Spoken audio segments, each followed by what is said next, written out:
안녕하세요. 처음으로 이렇게 직접 인사를 드리게 됐습니다.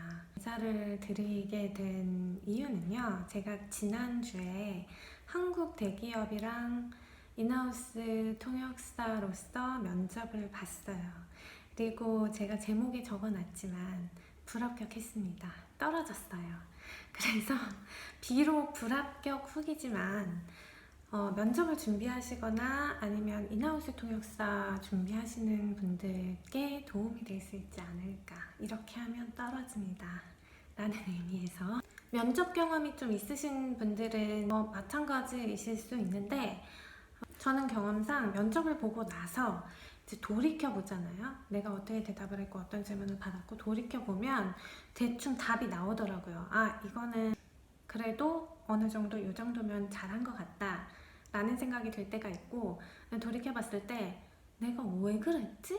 그리고 내가 생각하는 게 이게 아닌데 왜 이런 식으로 답을 하고 내 장점을 어필을 못했을까? 충분히 할 수 있었는데, 이런 생각이 많이, 이런 아쉬움이 많이 남는 경우가 있거든요. 그런 경우에는 무조건 떨어졌어요. 그리고 요번 면접도 사실 돌이켜보니까 그런 점이 많았기 때문에 아, 떨어졌구나 라고 생각을 했고, 딱 면접 당일날 면접 끝나고 나서 되게 우울해했어요. 그래서 이미 예상을 하고 우울해하고 있었기 때문에 결과에 대한 기대는 그렇게 하고 있지 않은 상황이었습니다. 어쨌든 어떻게 진행이 됐는지 처음부터 하나하나 말씀을 드릴게요. 배경부터 말씀을 드리자면, 저는 프리랜서 번역가로 꽤 오랫동안 일을 해오고 있고, 그리고 중간에 한번 인하우스 통역사로 3년간 일했던 경험이 있는데, 그게 외국에서 한국 기업이 진행하는 그런 공사 프로젝트였어요. 거기서 3년 동안 일한 경험이 있습니다. 그 뒤로도, 그리고 그 전에도 계속 프리랜서 번역가로 일을 해오고 있었고요. 그래서 프리랜서 번역가로 일하면서 저는 굉장히 만족도가 높기 때문에, 그리고 저랑 굉장히 잘 맞는다고 생각하기 때문에 적극적으로 뭐 다른 인하우스 통역사 자리를 찾아서 뭐 지원을 한다거나 이런 일은 없었어요. 그런데 4월 14일 날 링크드인 계정을 통해서 메시지를 받았는데, 어떤 리크루터 분께서 보내오신 메시지였어요. 한국의 이 기업에서 여기에서 이 지역에서 공사 프로젝트를 진행을 하는데 거기 인하우스 통역사를 찾고 있다. 혹시 관심이 있으면 이력서를 보내달라는 메시지였고, 찾아봤죠. 검색을 해봤는데 그 지역이 제가 살고 있는 지역 바로 근처가 아니고 제가 사는 곳에서 한 차로 3시간 정도 떨어진 거리에 있는 곳이었어요. 하지만 그 프로젝트 자체는 굉장히 큰 프로젝트고 한국이 대기업이고 좋은 기회라고 생각했어요. 또 새로운 경험을 할 수도 있고, 제가 딱히 인하우스 통역사 자리를 적극적으로 찾고 있던 건 아니지만 정말 좋은 기회고, 가능할 때 여러 가지 경험을 해보고 싶다는 생각은 있거든요. 그래서 가능성을 열어두고 네, 관심이 있습니다 하고 그날 바로 이력서를 보내드렸어요. 그게 4월 14일이었고요. 근데 3일 있다가 4월 17일에 그분한테서 다시 링크드인을 통해서 메시지가 왔는데, 혹시 전화통화가 오늘 오후 이 시간에 가능하냐? 라고 물어보셔서 네, 가능합니다. 그래서 그 정해진 시간에 통화를 하게 됐어요. 통화를 하면서 그분이 조금 더 구체적으로 상황을 설명을 해주셨고, 그리고 프로젝트에 대해서도 설명을 해주셨는데, 저는 제가 그 이전에 3년 동안 다른 나라에서 있었던 그 경험과 일맥상통하는 부분이 있을 거라고 생각했어요. 그래서 듣고 나니까 더 흥미가 갔고, 그리고 그 리크루터 분도 제 학력, 경력에 대해서 굉장히 긍정적으로 막 말씀을 해주시더라고요. 이 기업에서 좋아할 수 있는 학력과 경력을 갖고 계시다. 그 기업이 통역사가 급하게 필요한 상황이고, 그렇기 때문에 지금 버짓도 많이 늘려놓은 상태고 잘 될 수 있을 것 같다 라고 굉장히 긍정적으로 말씀을 해주셔서 저도 긍정적으로 생각을 하고 있었어요. 그리고 여러 가지를 논의를 했죠. 예를 들면 어떤 그 회사에서 제공하는 베네핏이라든가, 그리고 또 제가 그 지역에 딱 살고 있는 게 아니기 때문에 거기에서 발생할 수 있는 조건이라던가 이런 것들에 대해서도 얘기를 하고, 전화 통화를 통해서 이제 제가 일할 의사가 있다 이런 거에 대한 확신이 필요하셨던 것 같아요. 그래서 그거를 듣고 그분이 그러면 기업에 이력서를 전달하겠다. 3일에서 5일 정도 걸릴 거래요. 그쪽에서 답을 주기까지는 3일에서 5일 정도 후에 자기가 연락을 주겠다. 그래서 그쪽에서 오케이를 했으면 인터뷰를 그때 잡으면 될 것 같다 라고 말씀을 하셔서 네 알겠습니다 하고 끊었어요. 바로 그 다음날 4월 18일 날 전화가 온 거예요. 그래서 자기도 이렇게 연락이 빨리 올 줄 몰랐는데 많이 급한가 보다 그쪽에서. 그러면서 바로 오케이를 했다고 바로 지금 인터뷰 날짜를 잡자는 거예요. 다음 주 월요일에 뭐 3시가 어떻겠냐.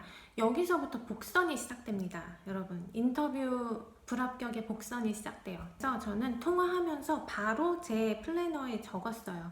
3시 네 알겠습니다. 3시 좋습니다 하고 3시 뭐 면접 이렇게 적어놨었거든요. 그 리크루터분이 그 인터뷰에 대한 줌 인비테이션을 바로 보내주시겠다는 거예요. 이메일로. 아니나 다를까 이메일이 바로 왔어요. 근데 이메일을 열어보니까 이메일에 그 줌 미팅 시간이 오후 4시로 되어 있는 거예요. 그래서 4시인가 보다. 3시를 내가 잘못 들은 건가? 아니면 잘못 얘기하신 건가? 하고 4시인가 보다 하고 4시로 이렇게 바꿔서 썼어요. 플래너에. 사실 그때가 제가 일 물량이 특히나 너무 많이 몰려서 정말 정신없이 하루에 막 13시간씩 일했었어요. 그 일주일 동안.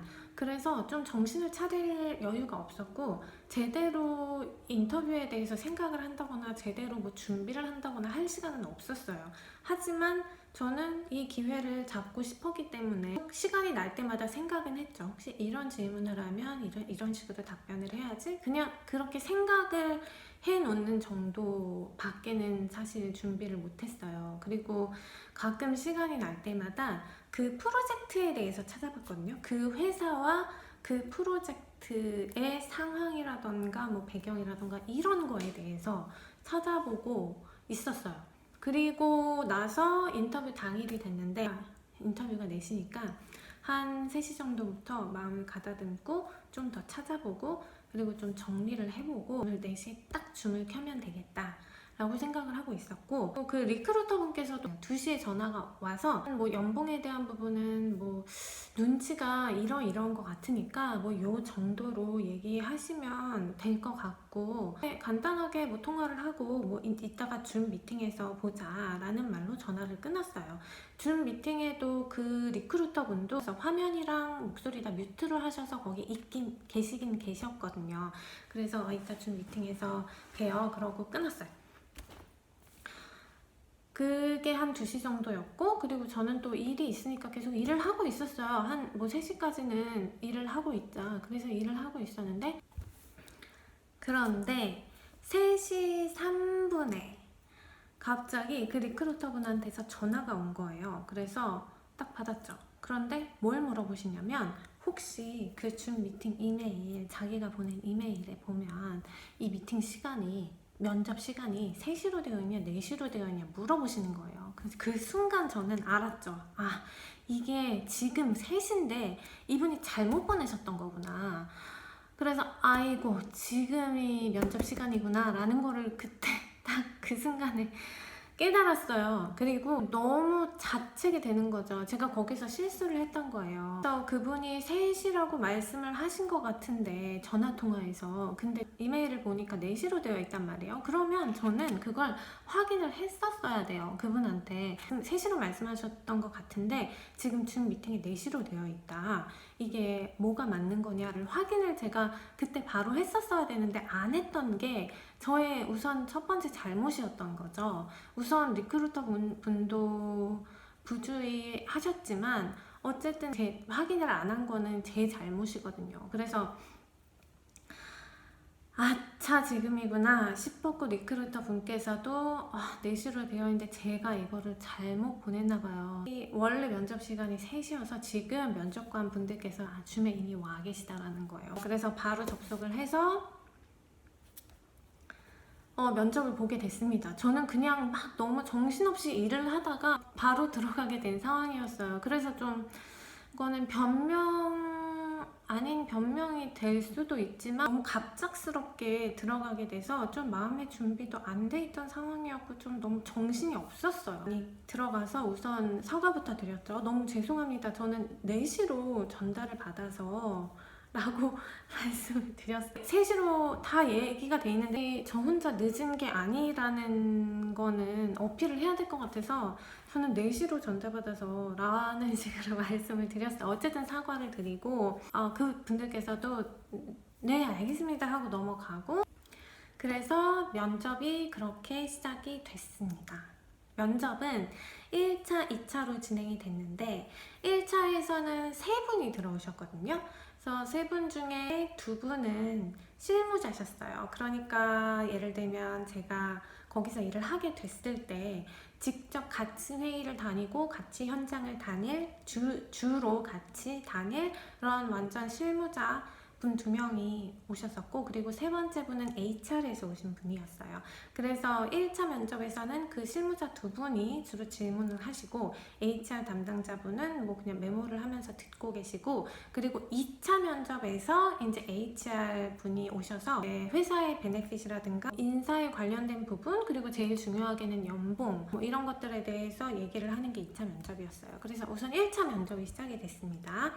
1차 면접에서는 딱 들어가자마자 이제 제가 사과를 하고 바로 한 분 그 실무자 분께서 그러면 한국말로 학업부터 뭐 경력까지 자기소개를 좀 해달라고 말씀을 하셔서 쭉 얘기를 했어요. 그냥 학부에서는 이런 전공을 했고 졸업하고 나서는 어떤 기회가 있었고, 그리고 뭐 대학원에 간 동기는 이런 거였고, 그리고 대학원 졸업하고 나서는 외국에서 한국 기업을 위해서 인하우스 통역사로 일했던 경험에 대해서 얘기를 했고, 그 다음부터는 프리랜서 번역가로 쭉 여러 분야의 일을 하고 있다라고 간단하게 말씀을 드리고, 그분들도 제가 그 외국에서 시공 현장에서 일을 했던 그 경험에 대해서 궁금해 하시더라고요. 아무래도 연관성이 있으니까.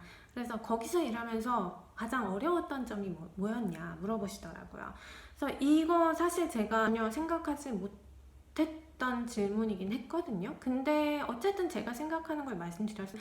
시공 분야라는 거에 대해서 제가 전혀 알지 못했기 때문에 처음에 진입장벽이 좀 있었다. 그래서 뭐 약어라든가 그런 전문 용어라든가 처음 익숙해지는 게 처음에는 가장 힘든 일이었다. 하지만 뭐 여러분들의 뭐 도움을 받고, 그리고 저도 여러모로 공부를 하고, 그리고 항상 회의나 아니면 통역하기 전에 여러 가지로 질문도 많이 하고, 그리고 조사도 많이 하고, 한 몇 주 정도 지난 다음부터는 그래도 어느 정도 너무 어렵지 않게 익숙하게 통역을 할 수 있을 정도로 적응을 할 수 있었다. 그래서 이 분야에 대해서도 당연히 모르는 상태지만 그렇게 충분히 저는 빨리 배워서 적응할 자신이 있다 라는 식으로 얘기를 했고, 그 다음에는 바로 통역을 시키셨어요. 실무적인 통역이었는데 지금 생각해보면 너무 일반적으로 많이 하게 되는 통역이고, 공사 현장에서, 그리고 제 경험상도 많이 했던 통역이었고, 그랬는데도 제가 너무 준비가 안 된 상태였고,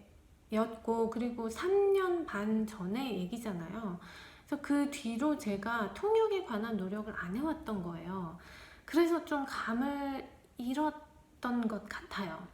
어쨌든 어떤 통역을 시키셨냐면 그 한국의 대기업과 한국의 대기업이 고용을 한 시공업체들이 있어요. 그래서 그 시공업체 중에 한 곳이 Precast Concrete Member를 받아서 작업을 하다가 파손된 걸 발견한 거예요. 콘크리트 멤버가 이 한국 대기업 쪽에서 파손된 콘크리트를 줬다라고 얘기를 하면서 수할 비용을 주지 않으면 우리 작업 못한다 라고 한 거예요. 그런데 이제 우리 한국 대기업 입장에서는 너네가 시공을 하다가 그 과정에서 파손된 거다. 그래서 우리가 이거를 전에 지불할 수 없다. 그러니 지금 우선 이 공기에 맞춰서 보수 작업을 끝내고, 그러니까 그 비용은 이제 그 시공업체가 우선 부담을 하라는 거죠. 그리고 나서 나중에 사유를 제대로 밝혀서 그 결과에 따라서 우리가 비용을 정산을 하자라는 내용이었거든요. 근데 제가 그거를 이해를 잘 못한 거예요. 우선은 그 제너럴 컨트랙터라는 말을 쓰셨어요. 그러니까 그 시공업체에 대해서. 근데 저는 그 제너럴 컨트랙터를 그 대기업의 자기를 제너럴 컨트랙터라고 부르는 게 아닌가라고 생각을 하고 그렇게 통역을 한 거예요. 그래서 좀 입장이 바뀌게 된 거죠. 그런데 그걸 사실 생각을 해보면 충분히 유출을 할 수 있는 내용인데도 제가 너무 정신이 없었고 그리고 준비도 안 돼 있었고 그리고 이거는 다 사실 변명이고 사실상 제가 부족했던 거죠, 실력이. 그랬기 때문에 그거를 혼동을 한 거예요. 혼동을 해서 이 입장을 바꿔서 얘기한 거예요. 제너럴 컨트랙터랑 그리고 그 한국의 대기업을. 그래서 그분이 들으시고 이거 제가 명확히 설명을 안 드린 것 같은데 하고 다시 설명을 해주셨어요. 그래서 그러고 다시 했고 그 순간에도 망했다 이렇게 생각을 했죠. 그리고 그 다음에 통역을 요청을 하셨던 부분은 회의 상황에서 다음 주부터는 아젠다에 그 담당자 이름과 그리고 해당 날짜, 완료 날짜를 추가를 해서 좀 진행 상황을 팔로우업을 잘 할 수 있도록 해달라. 요렇게 요청하는 거를 통역해 주세요 했는데 이것도 매번 쓰는 표현이거든요. 이렇게 하긴 했는데 제 마음에 들지 않았어요. 내가 왜 이렇게 버벅거렸지? 이렇게 생각이 들었고 좀 제 마음에 들지 않았어요. 어쨌든 통역을 시키신 거는 거기까지였어요. 궁금한 점이 없냐고 하시더라고요. 그래서 저는 전임자분에 대해서 여쭤봤거든요. 전임자가 있으셨을 텐데 라고까지 딱 얘기를 하니까 그분이 바로 그럼 제가 설명드리겠다고 하시면서 그 리크루터 분께 들었던 얘기를 똑같이 다시 해주시더라고요. 사실은 뭐 여기 있는 분들이 다 바이링구얼이고 영어, 한국어 다 유창하다. 근데 그게 둘 다 유창한 거 통역을 하는 거는 다른 얘기더라.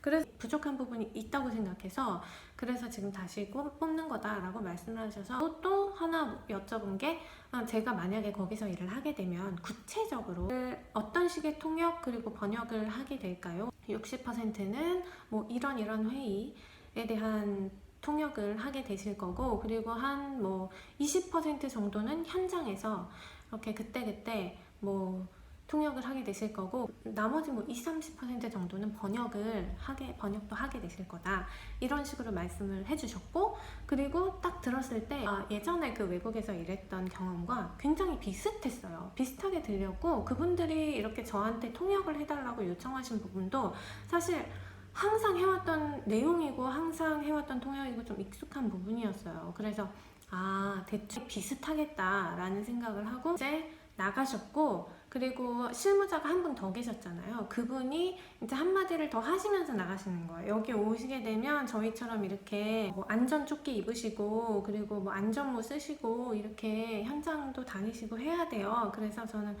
네, 저 거기 그 나라에서도 그렇게 했었습니다. 그러고 이제 그분 나가시고 그리고 한 뭐 1분 정도 휴식 시간을 가진 다음에 HR과 2차 면접을 진행을 하신다고 말씀을 하셨어요. 화면이랑 마이크랑 뮤트 해놓고 그리고 한 1분 정도 1분 정도 정말 숨을 쉬었죠. 이게 무슨 일이야 그러면서 우선 왜냐하면 생각하지 못한 시간에 갑자기 저는 일 막 하고 있다가 시작이 됐기 때문에 너무 정신이 없었거든요. 그래서 그때까지도 지금 내가 뭘 하고 있는지 뭐 생각할 겨를이 없었어요. 물론 면접이 이제 긴장되고 그러니까 그런 면이 있지만 더 그랬어요. 그래서 1분 동안 숨을 좀 쉬고 이렇게 하고 그리고 커피도 마시고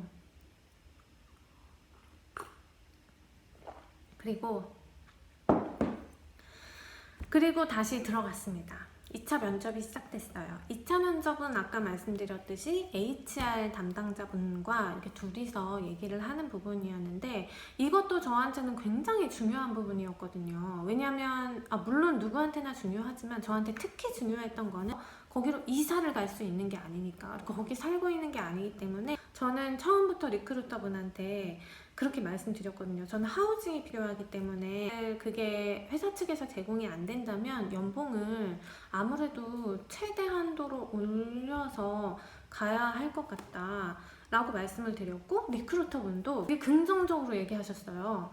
지금 거기서도 되게 급한 상황이고, 그리고 지금 경력이랑 학력도 좋으시고, 그래서 이 정도로 해서 조정을 해보시면 괜찮을 것 같아요 라고 말씀을 하셨고, 약간 그 부분에 대해서 어느 정도 안심을 하고 있었던 것 같아요. 살짝 일말의 걱정은 하면서도 큰 부분에서는 좀 안심을 하고 있었던 것 같아요. HR 담당자분이 이제 이것저것 이런 베네핏이 있어요. 그리고 뭐 집을 구하셔야 되면 뭐 요쪽에서 구해보시는 게 가까우니까 좋을 거예요. 아니면 또 요런 지역도 있어요 라고 막 말씀을 해주시는 거예요. 여기서 일을 하게 되시면 여기로 이사를 오는데 얼마 정도 걸릴 것 같냐고 하시는 거예요. 그래서 저는 짧게 부르면 안 되잖아요. 왜냐면 모르니까, 내가 거기 집을 구해야 되는데 그 집이 얼마나 빨리 구해질지도 모르겠고, 그래서 넉넉 잡아 제 생각에 한 달 정도 있다가는 근무를 시작할 수 있을 것 같습니다 라고 말씀을 드렸고, 너무 길게 불렀나? 그런 생각도 들고요. 어쨌든 저는 사실 넉넉 잡아 불러야 된다고 생각을 했어요. 나중에 상황이 더 빨리 진행이 된다면 그때 그때 한 달이라고 말씀드렸지만 더 빨리 일할 수 있을 것 같아요 라고 하는 한이 있어도 우선은 좀 넉넉 잡아서 불러야 하겠다라는 생각에 그렇게 말씀을 드렸고, 그리고 연봉도 물어보셨는데 연봉은 제가 리크루터 분이랑 얘기했던 것과 똑같이 말씀을 드렸어요. 제가 아무래도 하우징을 구해야 되다 보니까 회사 측에서 하우징이나 아니면 하우징 얼라원스가 제공이 안 되는 상황이면 그걸 제가 연봉으로 해결해야 하기 때문에 좀 요 선 아래로는 힘들 것 같아요 라고 말씀을 드렸는데, 그게 사실 최대 상한선이었어요. 그리고 그분이 저희가 한 일주일 정도 후에 결과를 리크루터분 통해서 알려드리겠습니다 하시는 거예요. 그래서 네, 알겠습니다, 감사합니다 그러고 끝났어요. 끝나고 나서 리크루터분한테 바로 전화가 오더라고요. 그래서 통화를 했는데 이제 저는 면접하면서도 그 당시에도 너무 아쉬운 부분들이 많았고, 내가 왜 이 얘기를 이렇게 했지, 아니면 이 통역을 왜 이렇게 했지, 너무 아쉬웠기 때문에 어떡하죠, 잘 못한 것 같아요. 그랬더니 리크루터 분께서는 제가 보기에는 너무 잘하셨는데요, 그러고 너무 잘하셨다고, 그리고 뭐 연봉 말씀하신 것도 뭐 그렇게 말씀하신 것도 굉장히 잘하신 것 같고, 그리고 어떻게까지 말씀하셨냐면 그분이 그 하우징 어레인지 하시는데 얼마가 될지 지금 모르는 상황에서 말씀을 하신 건데, 좀 그 지역에 이걸 알아보시고 그걸 근거로 말씀하셨으면 더 좋았을 걸 그랬어요 라고, 그런 아쉬움은 있네요 라고 말씀을 하시면서 지금부터 서치를 해보시라는 거예요. 그런 수치 정보가 어느 정도 있으면 나중에 이제 합격 전화가 왔을 때 한 뭐 너무 많이는 아니어도 몇십 K 정도까지는 더 올릴 수도 있을 것 같으니까 좀 서치를 해보라는 거예요. 거기에 뭐 렌트 가격이라던가 집 가격이라던가 이런 거를. 그리고 그분이 또 그렇게 말씀하시는 거예요. 이렇게 학력이나 경력이 그 기업에서 굉장히 좋아하는 스타일이라는 거예요. 그래서 제가 봤을 때는 잘 되실 것 같다고 그렇게 말씀하시고, 그리고 전화 통화를 끝냈어요. 근데 지금 생각해보면 인터뷰 시간을 전달하는데 어쨌든 그분께서 실수를 하신 거잖아요.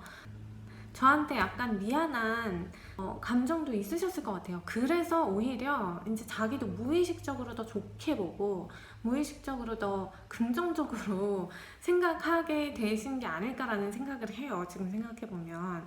어쨌든 그래서 좀 리크루터 분께서 그렇게 말씀하시니까 조금 어느 정도는 안심이 되잖아요. 그래서 우선 안심은 됐는데 끊고 나서 이제 돌이켜보고 생각을 해보니까 떨어졌다, 이러고 붙을 리가 없다, 거기서 정말 너무너무 급하지 않은 이상 이러고 붙을 리가 없다라는 생각이 들었어요. 왜냐면 또 인터뷰하고 나면 또 부정적인 생각 막 들잖아요. 자기가 잘못했던 것만 생각나고.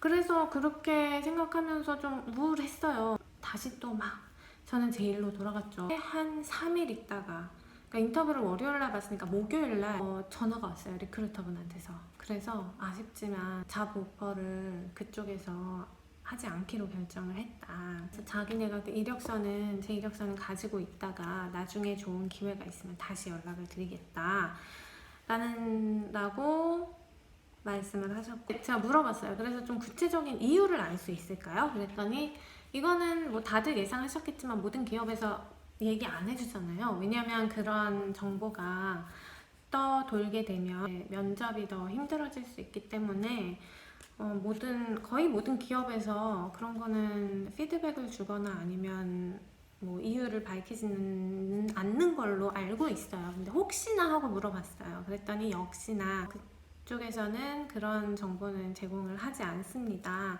라고 하셨고, 네, 그러면 뭐 나중에 좋은 기회 있으면 연락 주세요. 애써주셔서 감사합니다 하고 전화를 끊고, 그리고 바로 남편한테 카톡을 보냈죠. 나 떨어졌어. 남편이 그렇구나, 괜찮아, 걔네 손해지 뭐 이렇게 위로를 해주는데, 저는 위로가 안 되는 게, 나는 정말 최선을 다했고 내가 가진 걸 다 보여줬고 그랬는데 떨어졌으면 사실 그렇게까지 자괴감은 들지 않거든요. 그게 아니니까 너무 아쉬운 점이 많고, 너무 심적으로도 준비가 안 돼 있었고, 사실 업무적으로도 실력적으로도 준비가 안 돼 있었던 것 같아요. 갑작스럽게 미팅에 참여를 하게 됐고, 사실 돌이켜보면 인하우스 통역사로 3년 동안 일한 다음에 또 3년 반 동안을 프리랜서로 일을 하면서 통역에 대한 노력을 한 번도 해본 적이 없어요. 통역은 그 이후로 3년 반 동안 해본 적도 없고, 공부도 제가 전혀 안 하고 있으니까 감을 완전히 잃었다라는 생각이 들더라고요. 아무리 제가 미국에 살고 있어도, 그리고 미국인들과 대화를 영어로 하더라도 그분들도 말씀하셨지만 정말 통역과 그냥 영어를 말할 수 있는 것과는 별개의 문제거든요. 근데 통역 연습이라던가 공부를 전혀 한 적이 없는 거예요. 근데 그 이유는 물론 있었죠. 왜냐면 프리랜서 번역가로 완전히 만족을 하고 있고, 통역에 대한 공부는 저한테 필요하지 않다고 생각한 거죠. 왜냐면 통역가가 되고자 노력하는 것이 아니었으니까요. 그런데 요번에 느낀 거는 이런 기회가 언제 어떻게 찾아올지 모른다는 거예요. 그게 아무리 번역이거나 아니면 통역이어도 저는 사실 좋은 기회가 있으면 통역에 대한 가능성도 다 열어두고 있거든요. 근데 그런 상황에서 왜 통역 공부를 완전히 놨을까?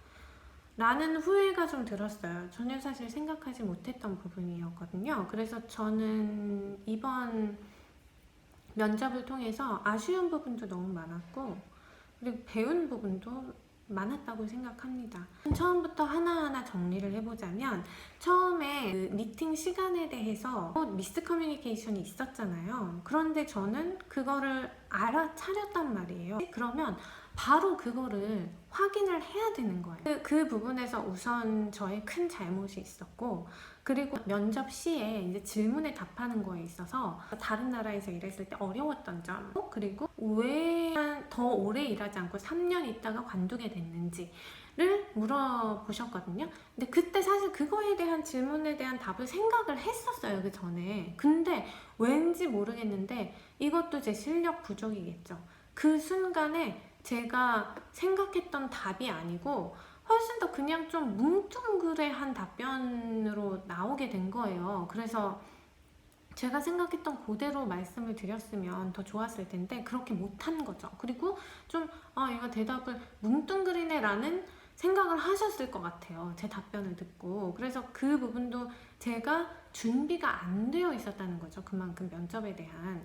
그래서 좀 그런 질문에 대해서 구체적으로 생각을 해보고 구체적으로 연습을 해봐야 면접을 잘 볼 수 있는 것 같고요. 그 부분에서 제가 준비가 부족했고, 통역을 시키셨던 부분에서도 아까 말씀드렸듯이 제가 평소에 공부라든가 노력이라든가 이런 준비가 전혀 안 돼 있던 상황에서 갑자기 면접을 보게 되니까 이런 불상사가 생기게 되는 거예요. 그리고 마지막으로 이제 연봉에 대해서 제가 너무 순진했던 건지 리크루터 분의 말을 전적으로 신뢰를 했거든요. 물론 그분 거짓말을 했다거나 아니면 뭐 좋은 리크루터가 아니다 이런 말이 아니라 리크루터 분들도 사람이기 때문에 판단을 잘못할 수 있고 좀 자기가 원하는 방향으로 생각할 수밖에 없단 말이에요. 사람이 무의식적으로. 그쵸? 그래서 그분도 자기가 원하는 방향으로 긍정적으로 생각을 했고 말씀을 하셨던 건데 저는 좀 그걸 너무 전적으로 믿은 거예요.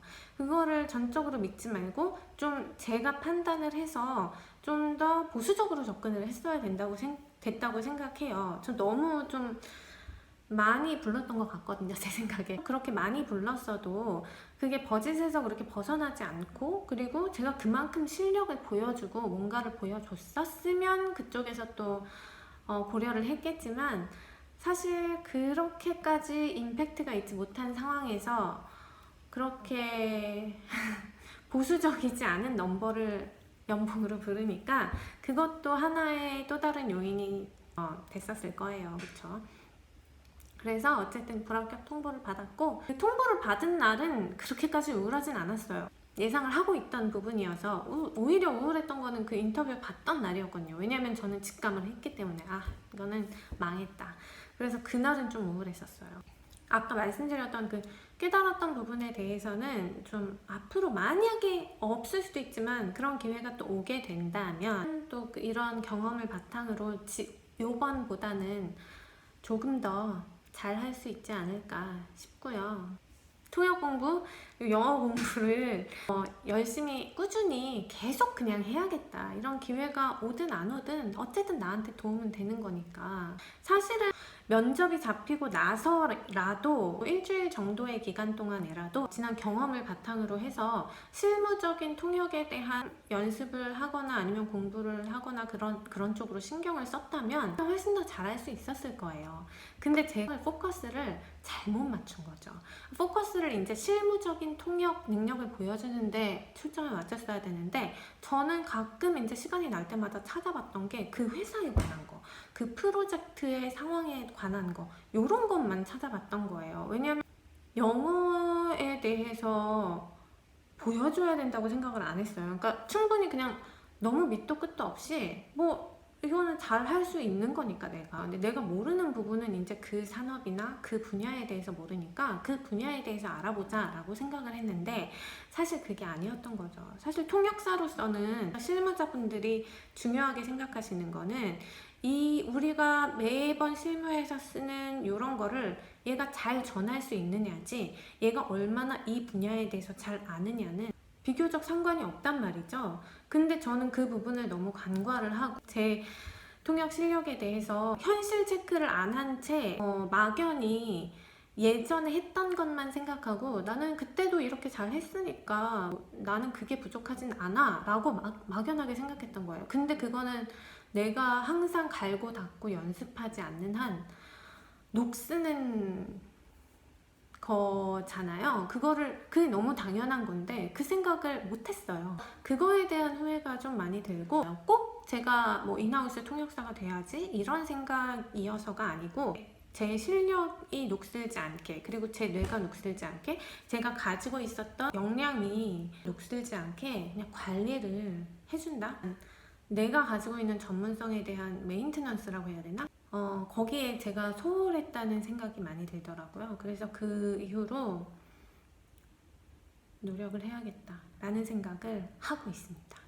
하고 있는데 얼마나 잘 될지 모르겠어요. 어쨌든 그런 것들을 느낄 수 있었던 그런 면접이었습니다. 그곳과 저는 인연이 아니었다고 생각해요. 그리고 다음에 혹시 면접 기회가 있으면 또 떨어지더라도 같은 이유로 떨어지지는 말아야겠다 라는 생각을 하게 됐어요. 면접에 또 혹시 떨어져서 우울해하고 계신 분들이 있으시다면 마음을 좀 가다듬고 다음 기회를 위해서 정진하실 수 있으셨으면 좋겠고요. 저도 그럴 거고요. 그리고 준비하고 계신 분들이 있다면 도움이 되셨을지 모르겠지만 도움이 됐으면 좋겠어요. 그래서 면접 앞두고 계신 분들, 그리고 취업 준비하고 계신 분들 다 너무너무 응원하고 다들 잘 되시길 바랍니다.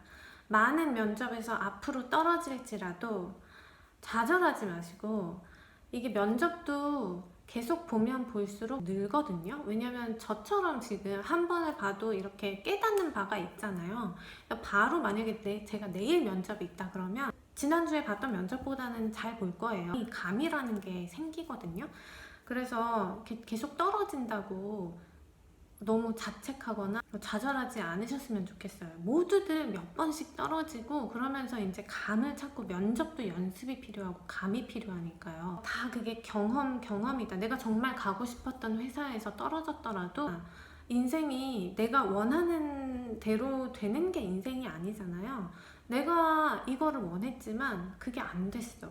그래, 그게 안 되고 다른 게 됐는데 결국에, 근데 거기에서 또 행복을 찾고 거기에서 또 새로운 걸 찾을 수 있는 게 인생이라고 생각하거든요. 내가 바라는 대로 다 막 이루어지고 다 되면 그게 무슨 재미고 무슨 인생이겠어요. 좌절하지 마시고 너무 자책하지 마시고, 자책한다고 해서 되는 건 하나도 없으니까요. 내가 이런 게 부족했나? 잘 생각해 보시고 그 부분을 보완하시면 언젠가는 정말 좋은 기회를 잡으실 수 있을 거라고 생각합니다. 같이 화이팅 하자고요.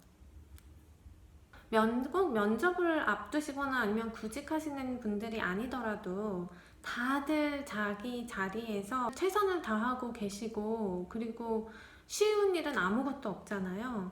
모든 분들이 다 마찬가지일 거라고 생각해요. 오늘도 열심히 일하시는 모든 분들께 존경한다는 말씀 드리고 싶고, 저 자신한테도 마찬가지의 말을 해주고 싶어서 영상을 찍을 생각을 하게 된 것 같아요.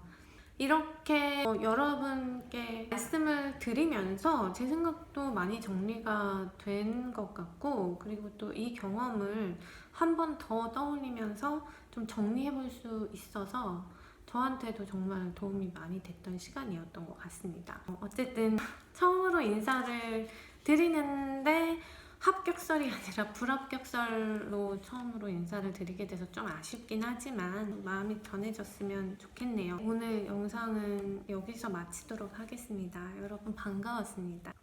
감사합니다.